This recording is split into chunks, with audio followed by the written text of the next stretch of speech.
ფოთელ ფერმერებს ჰქონდათ პრობლემა, როცა იყო სხვადასხვა პროგრამა სოფლის მეურნეობაზე, იცით ხო, აწარმოეს საქართველოს და ასე შემდეგ. ჩაწერილი იყო სიტყვით, რომ თვითმართველი ქალაქების გარდა და ჩამონათვალი თბილისი, ქუთაისი ასე შემდეგ და ფოთი. და რაც არ უნდა ახლა აქაც სამწუხაროდ ვერ მოვიდა სანარგებო მეურნეობის დირექტორი დამირეკა ბოლო დროს და მანასაც ჰქონდა ესეთი პრობლემა, რა პროექტიც წარადგინა და ძალიან კარგი პროექტები წარადგინა, ყველა დაუბლოკეს თუ დაუწუნეს ასე ვთქვათ, იმის გამო რომ ფოთიდან ხართ მორჩა.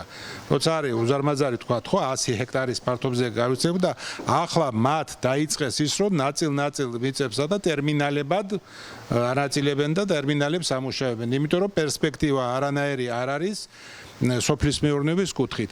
პატარ-პატარა ნაკვეთებსაც იღებდნენ და ამუშავებდნენ ფოთში ეს საგარმიდამოზე ასე შემდეგ, მაგრამ ტერმინალების გადიდებამ, გავრცელებამ, განსაკუთრებით პორტში გადამუშავებული ნაკადებზე იყო ასეთ რაღაცები და ქალაქში მოძრაობის დროს მანქანების მოძრაობა განაპირობა ის რომ ბევრმა მიატოვა ეს პატარა ოჯახური მეურნეობების წარმოება და ამითაც შეფერხება შეექმნათ.